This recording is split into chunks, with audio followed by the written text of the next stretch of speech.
Bon, salut à tous. Alors, petite vidéo, ça fait longtemps qu'on n'avait pas fait sur une petite draisienne. Ouais, parce que là, on va avoir du. Il va pas y avoir beaucoup de travail, mais euh, voilà, on va vous montrer ce qui peut se passer. Donc, on m'a contacté parce que la draisienne, en fait, le problème qu'elle a, c'est quand il branche le chargeur, apparemment le chargeur claque. Donc, c'est une machine qui a été rachetée d'occasion. Euh, alors, on nous contacte, mais le gars avait déjà essayé de bricoler lui-même avant, tu vois, et tu vois, donc la prise a arqué, ça a fondu. Alors, il a recommandé une prise neuve, tu vois, donc ça c'est le chargeur neuf. De toute façon, on va faire tout tester, tu vois, il a changé la prise. Donc il a mis une prise neuve, ça c'est là-dessus, d'accord. Euh, et en fait, la draisienne, quand ils l'ont acheté, apparemment aurait un problème de batterie aussi. Ça c'est la batterie d'origine. Apparemment, la gamine, quand elle a fait, elle a roulé 5 minutes avec, aussitôt elle est tombée en panne. Plus de batterie. Alors, déjà, on voit l'étiquette est passée au rouge. Donc, hein, on sait ce que ça veut dire. On va tester quand même la batterie pour voir un peu pourquoi. Ce que ça dit quand même, hein. Histoire de. Histoire de. Ah, t'es pas allumé, toi, connard. Voilà. Alors.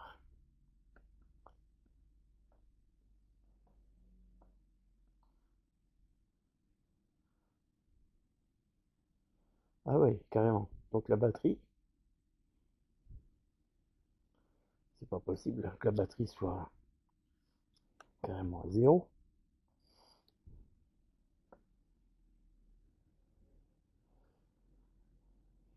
Rien du tout. Alors là,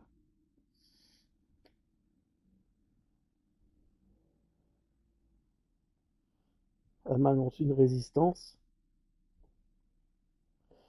1 kg. Waouh. Alors celle-là, ouais, un effet, hein. Là, je sais pas ce qu'ils ont fait avec. Du coup, on va quand même l'ouvrir. On va quand même l'ouvrir pour voir un peu ce qui se passe là-dedans. Mais parce que je crois que le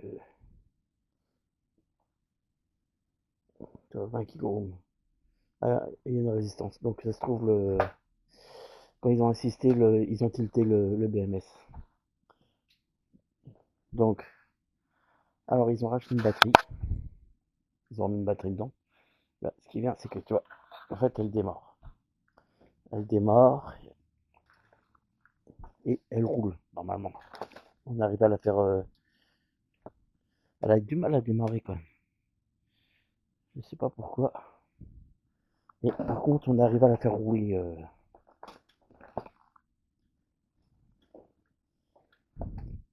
Ouais, assez long. C'est assez long à démarrer ces merdes là. C'est pour ça que moi, quand je remplace ça, je fous des comment contrôleurs avec une nouvelle gâchette où ça démarre tout seul, tu vois. Ça évite. Alors, donc cette machine, qu'est-ce qu'il va y avoir à faire dessus? Déjà, on voit que le pliage. Il y avait du jeu dans le pliage. Ils ont mis un bout de mousse. Bon, on va régler le système de pliage. Le disque de frein. À l'avant, ça va encore. À l'arrière, le disque, laisse tomber. Et comme ça.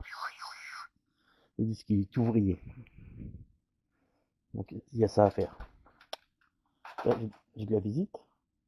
Qu'est-ce que c'est? Oh, mon Dieu.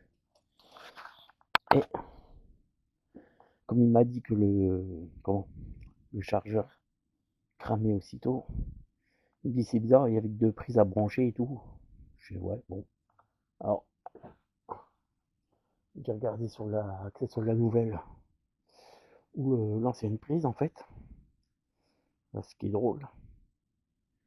c'est que voilà, toutes les deux,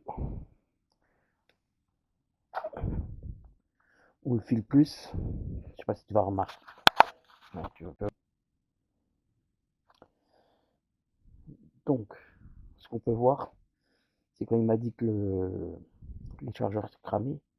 Je fais oui, je vois bien un peu le genre de problème et c'est un peu ce que je m'attendais. En fait, comme la batterie a lâché, qu'est-ce qu'il a fait? Il a commandé une batterie sur Amazon, je crois. Donc la batterie, elle est arrivée, c'est très bien. Il me dit il y avait deux prises à brancher, je comprends pas. Donc ouais, il a mis les deux prises, entre guillemets, euh, comment dire, bêtement, sans contrôler. Celle-là, les polarités pour le contrôleur, donc c'est bon. Bon, celle démarre la draisienne. Donc ça c'est bon. Sauf que le fil, la prise de charge, quand tu la branches,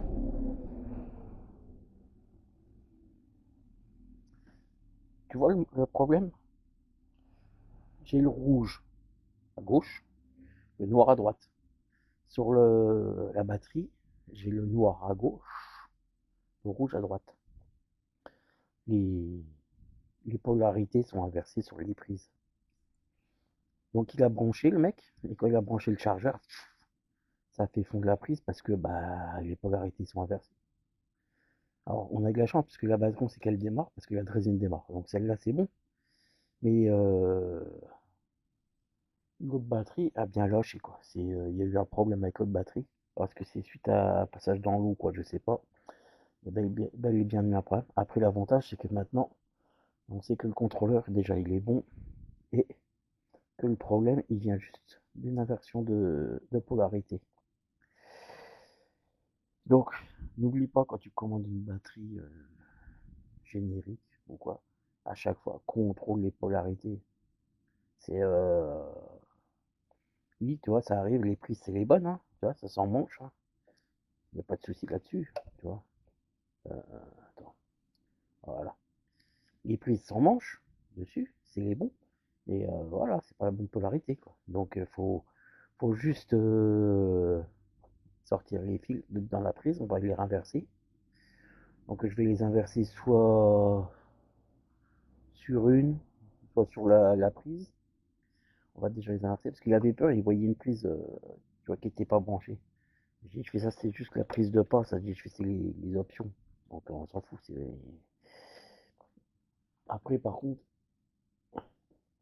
la machine n'a pas l'air d'avoir une phare qui marche, par contre. Elle n'a pas de phare.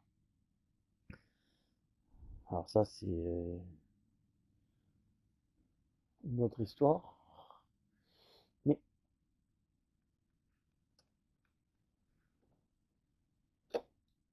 le feu stop, lui, marche.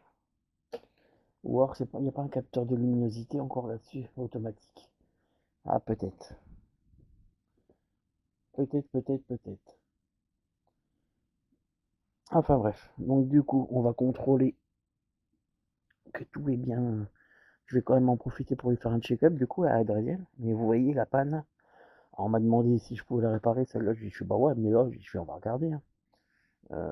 Diagnostic, pour moi, il est tombé en 5 minutes, quoi. Même pas, enfin 5 minutes, même pas, quoi. Diagnostic, il a été vite fait, hein. Enfin, j'ai vu ça. Donc, l'avantage, ce qui est bien, c'est que ça n'a pas cramé le contrôleur. Ça, par contre, c'est plutôt bien, parce que sinon, je me retrouvais à faire ce que j'avais fait sur l'autre. Bon, pour moi, c'est même la meilleure solution, hein, de poser le nouveau contrôleur avec un nouveau accélérateur, parce que tu as plus de puissance, tout. Là, ils ont mis une batterie, bon, ça allait donner à 14 ampères. Mais je pense que pour moi, elle les fait pas. Ça doit être, ça fait 10 ampères, c'est pas mal. Par contre, 10 ampères, elle est déjà au-dessus de l'origine, qui est à 7,5. Donc, franchement, ça c'était plutôt intéressant. Donc, après, bon, tant pis, elle aura moins de puissance, mais par contre, elle aura plus d'autonomie, du coup, quoi. Alors, eh ben là, je vais vous reprendre, je vais sortir les fils, on va inverser les polarités déjà sur la prise pour rebrancher et voir si avec le chargeur ça charge déjà. Bon,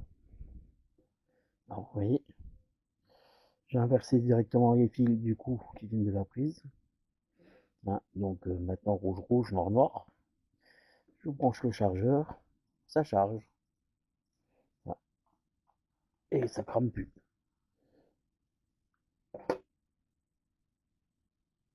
Ah, alors, il n'y a pas de mode charge. Putain, ça fait qu'on peut foutre une. Comment? C'est donc bon à savoir, c'est qu'on peut foutre une. Putain, mais c'est incroyable ça! Incroyable le truc! Il tient pas. Donc, ce qui est bon à savoir, c'est que sur les draisiennes mouvées, comme ça, tu peux mettre une batterie parallèle. Si tu veux doubler ton autonomie. Alors, pour moi, il n'y a rien de plus simple. Celui qui je vais vous expliquer, c'est un peu du hors sujet. Donc, pour monter une batterie parallèle sur tout ce qui est draisienne, tu vois, mouvée comme ça, tu peux, parce qu'elle n'a pas de mode charge. Donc, tu vois, ça c'est intéressant. Le mode charge, j'ai déjà expliqué plusieurs fois, on va voir. C'est très simple, savoir si tu peux monter une batterie parallèle pour doubler ton autonomie. Moi, ce que je fais, c'est que je branche le chargeur, tu vois, donc il passe au rouge, là, t'es en charge. Et en fait, que ce soit une trottinette, une draisienne, n'importe quoi, tu la mets en route. Si tu la mets en route et que tu peux accélérer et la faire rouler avec le chargeur, c'est que tu n'as pas de mode charge. Donc, ici, tu peux acheter, ils font des Y. Tu regardes sur Amazon, AliExpress et tout ça, tu vois, c'est écrit XT60. Tu tapes raccord XT60 sur AliExpress ou Amazon et tu vas avoir des raccords en Y qui vont sortir. Tu vas avoir des prises et des raccords aussi, tu as deux prises pour pouvoir brancher celle-là plus une sortie. Donc tu prends un Y ou alors tu te branches directement sur les fils, le plus et le moins ici. Tu peux te mettre une prise, toi tu as plein de places de l'autre côté. Tu peux mettre une prise, genre comme les prises de charge, là, hein. C'est ni plus ni moins. Je vais te remontrer la bête. C'est que tu peux prendre comme une prise de charge, tu vois. Euh, mais par contre, il faut quand même des sorties plus grosses. Euh,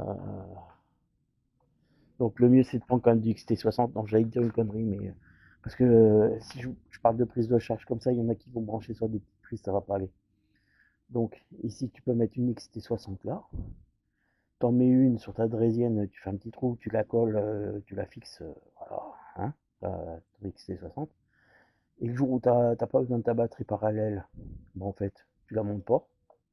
Et le jour où tu veux une batterie parallèle, que tu as besoin d'autonomie, tu branches, toc, et voilà.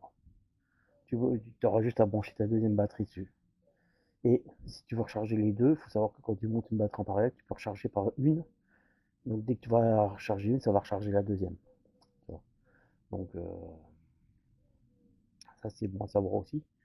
Et voilà, c'était une petite aparté pour celui qui se posait la question. Bon. Donc déjà au niveau de la panne, c'était très simple à résoudre. Hein, je pense que le gars il aurait presque pu le faire lui-même s'il avait eu un peu le. Mais moi il m'a dit, hein, un mécanique, enfin l'électricité, il m'a dit c'est pas son fort. Donc quand je vois ça, je le comprends. Parce que c'était quand même la panne un peu. C'est pour ça que c'est vraiment une petite vidéo, parce que c'est le genre de panne vraiment fragile qui peut arriver comme à tout le monde. C'est pour ça qu'on en parle quand même. Donc là, je vais contrôler quand même la tension de la batterie. Après, tu vois, parce que la batterie elle bouge, donc on va recaler la batterie, je vais la fixer pour pas que ça bouge, parce que ça va faire du bruit en roulant. On va refermer la bête, et ensuite on va s'attaquer au réglage des freins et du jeu au guidon. Voilà. Bon, c'est refermé, ça charge, comme tu peux voir. Là, ici, ah, ça démarre. Là, ce que je voulais voir, c'était le jeu au guidon. Parce que ça, c'est un truc qui revient aussi souvent. Voilà, que je te règle un petit peu, que tu vois. Donc, C'est simple, hein. T'as juste ici la molette. Ici, tu la desserres pour régler. Tu vois que ça soit assez raide, mais pas trop. Hop, et t'as plus le jeu, quoi. C'est vraiment, il y avait pas besoin de mousse ou quoi que ce soit. Bah, donc là, ce que je vais faire, par contre, c'est comme c'est un peu souple, le, le système de verrouillage, il est un peu souple. Ici, je vais mettre 2-3 glues. Tu peux mettre soit de la super glue pour éviter que ça se desserre. Ouais, moi, je vais mettre du frein fini, tu vois, mais mettre un petit peu quelque chose pour que ça soit plus, que ça évite de se desserrer, quoi. C'est tout. C'est tout ce qu'il y a à faire au niveau du réglage. C'est pas compliqué pour rattraper le jeu, quoi. J'ai